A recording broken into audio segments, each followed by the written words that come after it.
আত্মীয়তার সম্পর্কে ছিন্নকারী ব্যক্তি জান্নাতে যেতে পারবে না, এমনই বলা আছে হাদিসে। প্রশ্ন হলো, যদি কোনো আত্মীয় ঝগড়া বা কোনো ঝামেলা বা সম্পর্ক বজায় রাখতে গিয়ে অরাজকতা সৃষ্টি করে, সেক্ষেত্রে আত্মীয়ের সাথে সম্পর্ক বজায় কিভাবে রাখবে? মহিলারা কি নামাজ শেষে মোনাজাত ধরতে পারবে কিনা? একবার জাহান্নামে গেলে পরে সাজা ভোগ করার পর জান্নাতে যেতে পারবে কিনা? চাকরি করার আগে বাবা মা বিয়ে দিতে চাচ্ছে না, এখন বাবা মাকে বোঝানোর উপায়টা কি? তাদের চিন্তা বিয়ের পর কোনো সমস্যা হলে কে খাওয়াবে? ভাই, এই প্রশ্ন সব জায়গায়, এত যুবকদের প্রশ্ন, যুবকদের আহাজারি দেখলে খুব মায়া হয়। আল্লাহ আমাদের মুরব্বীদের, আমাদের চাচিদের, চাচাদের অন্তরে আল্লাহ তাআলা দয়া মায়া দেখ। দেখছেন নি কতজন আমিন বলছে? মুরব্বীরা একটু খেয়াল করেন। হাসির কথা না বাবারা, মুরব্বীরা আমি সব জায়গায় বলি, আপনার সন্তান বিয়ের উপযুক্ত হয়েছে, ভর্তুকি দিয়া হলেও ওরে চাপ দেন, তুই কামাই কর, একেবারে বেকার বসা দিতে আমি বলতেছি না, সেও চেষ্টা করুক, টাকা পয়সা দিয়ে আল্লাহ আপনাকে তৌফিক দিয়েছে, ছেলেকে বিয়ে করতে সহযোগিতা করেন, কারণ এর মাধ্যমে তার চরিত্র হেফাজত হবে। তার চরিত্র যদি নষ্ট হয়ে যায় আর আপনার যদি অবহেলা থাকে, আল্লাহর কাছে আপনিও দায়ী থাকবেন। মুরব্বীরা অনেকে জানেন না পোলাপান কোন কোন গলিতে ঘুরে বেড়ায় আজকাল। ফেসবুকে, ইউটিউবে, টিকটকে কত আকাম কুকামের রাস্তা বাইর হয়েছে, আপনারা জানেন না মুরব্বীরা বাবারা।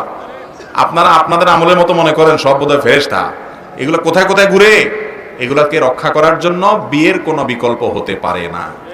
অতএব তাদেরকে সময় থাকতে বিয়ে দেন, আমার কথা না। নবী করিম সাল্লাল্লাহু আলাইহি ওয়াসাল্লাম বলেছেন, তোমাদের সন্তানদেরকে উপযুক্ত পাত্রস্থ করার ব্যবস্থা থাকলে, উপযুক্ত যে এমন কোন পাত্রপাত্রী পেলে যার দিনদারিতে তুমি মোটামুটি সন্তোষজনক মনে করো, তাহলে আর দেরি করিও না, দ্রুততার সাথে বিয়ে দাও।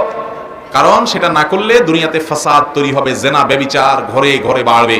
বাংলাদেশে একটা জরিপ কয়েকদিন আগে দেখলাম যে এই দেশের ম্যাক্সিমাম তরুণ তরুণী তারা প্রাপ্তবয়স্ক হতে না হতে বা তার আগেই তারা জেনায় লিপ্ত হয়ে যাচ্ছে বেশিরভাগ।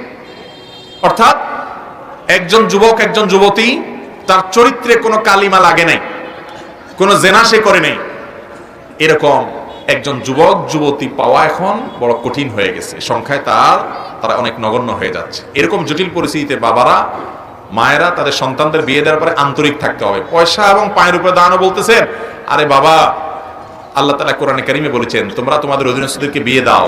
কেন? বিয়ে দিলে তারা খাবি কে, যে চিন্তা করতেছেন না? আল্লাহ এই আয়াতের পরের অংশে বলছেন, ইউনিহিমুল্লাহু মিন ফাদলি, আল্লাহ তাআলা আপন অনুগ্রহে তাদেরকে সচ্ছল বানাই দিবেন, তোমরা বিয়ে দাও। এরপরে আল্লাহ তাআলার কথার উপরে ইয়াকিন রাখবেন না? হ্যাঁ, তাদেরকে অবশ্যই কর্মমুখী করেন। আর যুবকরা কর্মমুখী বলেন, এখানে বসে শুধু সুবহানাল্লাহ পড়েন না, কর্মমুখী হন, অলস হয়েন না। নবী করিম সাল্লাল্লাহু আলাইহি ওয়াসাল্লাম বলেছেন, মান ইসতাতা মিনকুমুল বাআতা ফালিয়াতাযাওয়াজ ওয়া মান লাম ইসতাতি ফাআলাইহি বিস-সাওম। যাদের পয়সা কড়ি আছে বিয়ে করার তারা করো, আর যার বিয়ে করার কোনো পয়সা কই নাই, বউরে মোহর দেওয়ার ব্যবস্থা নাই, ডাইল ভাত দেওয়ার ব্যবস্থাও নাই, তুমি এত বেকার অথর্ব যদি হও তো তুমি রোজা রাখো, তোমার বিয়ে করার দরকার নেই। শুধু বসে বসে সুবহানাল্লাহ পড়লে হবে? যুবকরা কাজ করবো তো ইনশাআল্লাহ। কিন্তু মুরব্বীরা এক গাদা পয়সা আনো, নিজে বাড়ি করো, গাড়ি করে এই পর্যন্ত অপেক্ষা করাবেন না, খবরদার। ও যদি 10 টাকা কামাই করে, আপনি সাথে আর 10 টাকা দিয়ে বিয়ে করান। আরে ভাই, আপনার ঘরে আরেকটা মানুষ আসলে সে কি না খায় মরে যাবে নাকি? তার রিজিক সে নিয়ে আসছে না দুনিয়াতে, আপনি তো তার রিজিক দাতা না, আপনি কি চিন্তা করছেন? আল্লাহ তাআলা আমাদের মনগুলোকে বড় করার তৌফিক দান করুন, যুবকদের চরিত্রকে হেফাজত করার তৌফিক দান করুন। মুরব্বীরা যারা আছেন, আপনারা নিজেরা বিয়ে করছেন কয় বছর বয়সে? একদম পিছিয়ে থাকতে সব বিয়ে করছে। আপনারা বিয়ে করছেন না আগে? আপনাদের তো আগে বিয়ে করার কোনো দরকার ছিল না। আরো 5-7 বছর 10 বছর পরে দেরি করে করলে কোনো অসুবিধা ছিল না, কারণ আপনাদের আমলে এত ফিতনা ছিল না। আর এখন এত ফিতনা। আপনি যদি 20 বছর বয়সে বিয়ে করে থাকেন, তো আপনার ছেলের অন্তত 2 বছর হলেও আগে বিয়ে দেওয়া উচিত আপনার, কারণ আপনার আমলে এত ফিতনা ছিল না। এখন যত ফিতনার মুখে, ওর চরিত্রকে নষ্ট করার জন্য বিজ্ঞাপনের নামে, নাটকের নামে, সিনেমার নামে, পত্রিকার নামে, ম্যাগাজিনের নামে, ফেসবুকের নামে, ইউটিউবের নামে, সব জায়গায় শুধুমাত্র কিভাবে নারীকে উন্মুক্তভাবে উপস্থাপন করা হবে, যুবকের চরিত্র ধ্বংস করার জন্য তার হাজারটা আয়োজন পড়ে আছে, ও নিজেকে রক্ষা করতে পারছে না চেষ্টা করে। অতএব মা বাবারা দায়িত্বশীল হতে হবে ইনশাআল্লাহ। আর আপনারা ঠিক না করে কাজ কাম করেন, পয়সা করে কামাই করেন। হ্যাঁ, বেশিরভাগ আবিয়েতে নাকি আওয়াজে তো বলে বেশিরভাগই অবিবাহিত। আল্লাহ তাআলা এই বেচারাদের একটা ব্যবস্থা করে দেয়।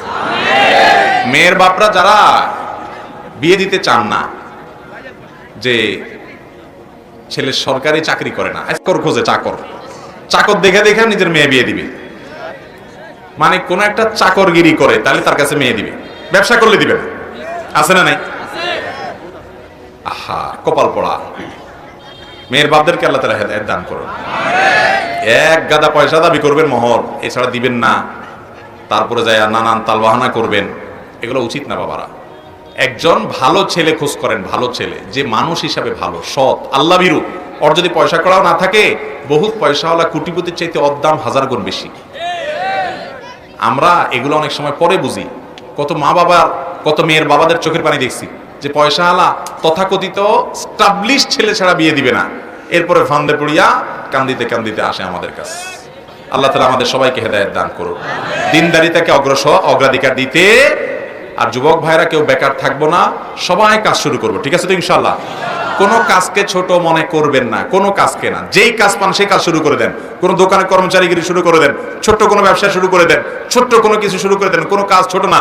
নবী রাসূলরা যেই কোনো হালাল উপার্জনের পন্থা গ্রহণ করতে তারা ইতস্তত করতেন না। আজকাল আমাদের সমাজে আমরা অনেক কাজে ছোট মনে করি, এগুলো হলো আমাদের ছোট মন মানসিকতার কারণে। অতএব যুবকরা এই ভয়কে জয় করতে হবে ইনশাআল্লাহ। এরপরে প্রশ্ন হলো, আত্মীয়তার সম্পর্কে ছিন্নকারী ব্যক্তি জান্নাতে যেতে পারবে না, এমনই বলা আছে হাদিসে। প্রশ্ন হলো, যদি কোনো আত্মীয় ঝগড়া বা কোনো ঝামেলা বা সম্পর্ক বজায় রাখতে গিয়ে অরাজকতা সৃষ্টি করে, সেক্ষেত্রে আত্মীয়ের সাথে সম্পর্ক বজায় কিভাবে রাখবো? ভাইরা, আত্মীয়ের সাথে সুসম্পর্ক বজায় রাখতে হবে। যদি আপনি সুসম্পর্ক বজায় রাখার চেষ্টা করেন কিন্তু সে আপনার অসহযোগিতা করে, তারপরও আপনার সদিচ্ছা থাকবে, আন্তরিকতা থাকবে যে আমি সম্পৃক্ত থাকতে চাই, সংযুক্ত থাকতে চাই। এরপরেও যদি দেখেন যে না, আমি সম্পর্ক রাখতে গেলে সে আমার উল্টা আরো ইট মারে, উল্টা আরো ক্ষতি করে, উল্টা আরো ব্ল্যাক ম্যাজিক করে, নানাভাবে শত্রুতা করে, কাছে গেলে আমার আরো ক্ষতি করে, এরকম যদি হয়, তাহলে নিজেকে সেভ করার জন্য দূরে থাকতে পারেন। কিন্তু দূরে থাকলেও আপনার মন থেকে তার কল্যাণ কামনা করবেন, তার দুঃখে দুঃখী হওয়ার চেষ্টা করবেন, দূর থেকে পারলে উপকার করার চেষ্টা করবেন, কাছে গেলে যেহেতু শত্রুতা করে। কিন্তু আপনার সাধ্য অনুযায়ী তার সাথে সুসম্পর্ক বজায় রাখবেন। কারণ নবী করিম সাল্লাল্লাহু আলাইহি ওয়াসাল্লামের কাছে এক ব্যক্তি আসছে, এসে বলছে, ইয়া রাসূলুল্লাহ, আমার এক আত্মীয় আছে, আমি তার সাথে সুসম্পর্ক রাখতে চাই, কিন্তু সে আমার সাথে রাখতে চায় না, উল্টা ক্ষতি করতে চায়। তখন নবী করিম সাল্লাল্লাহু আলাইহি ওয়াসাল্লাম বলেছেন, লাইসাল ওয়াসিলু বিল মুকাফি, আত্মীয় ভালো সম্পর্ক রাখে, তুমিও সাথে ভালো সম্পর্ক রাখো। এটা তো আত্মীয়তার সম্পর্ক রক্ষা হলো না। আত্মীয়তার সম্পর্ক রক্ষা হলো সে তোমার সাথে খারাপ করে, তারপরে তুমি ভালো করার চেষ্টা করো। আমাদের সমাজে অনেকে দেখবেন, আপনার ছেলেকে একটা জামা কিনে দিয়েছে ঈদে, তো আপনিও একটা কিনে দেন। এটা আত্মীয়তার সম্পর্ক রক্ষা করে না। আমার ছেলেকে দেখবা না, দেখে আমি তার ছেলেকে দিব, যদি সামর্থ্য না থাকে, দেওয়ার সামর্থ্য নাই, অন্তত আন্তরিকতা দেখাবো, মায়া দেখাবো, দিল থেকে তার ভালো চাইবো। কারণ আত্মীয়র সাথে সুসম্পর্ক রক্ষা করা ফরজ। এই ফরজ সম্পর্কে আমরা অনেকে অবগত। অনেক লোক নামাজ কালাম পড়ে কিন্তু আত্মীয়র সাথে সুসম্পর্ক বজায় রাখে। আল্লাহ আমাদের সবাইকে বোঝার তৌফিক দান করুন। মহিলারা কি নামাজ শেষে মোনাজাত ধরতে পারবে কিনা?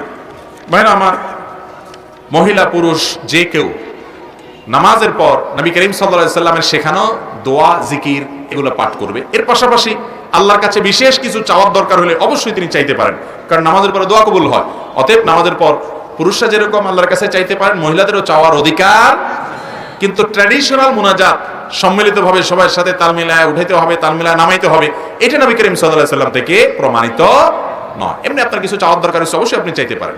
একজন পুরুষ যেরকম চাইতে পারে, একজন মহিলাও চাইতে পারেন। এরপরে প্রশ্ন হলো, একবার জাহান্নামে গেলে পরে সাজা ভোগ করার পর জান্নাতে যেতে পারবে কিনা?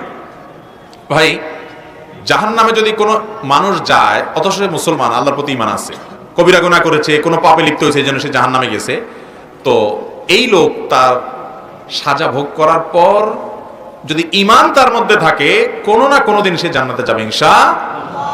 তাহলে এবার যারা আকাম কুকাম করেন তারা টেনশন মুক্ত হয়ে গেলেন যে ফতোয়া পেয়ে গেলাম, জান্নাতে একদিন যাওয়া যাবেই, মোসে তাও দিয়া, তাহলে এবার পাপের কাজ করতে থাকবেন। কি বলেন ভাইরা আমার?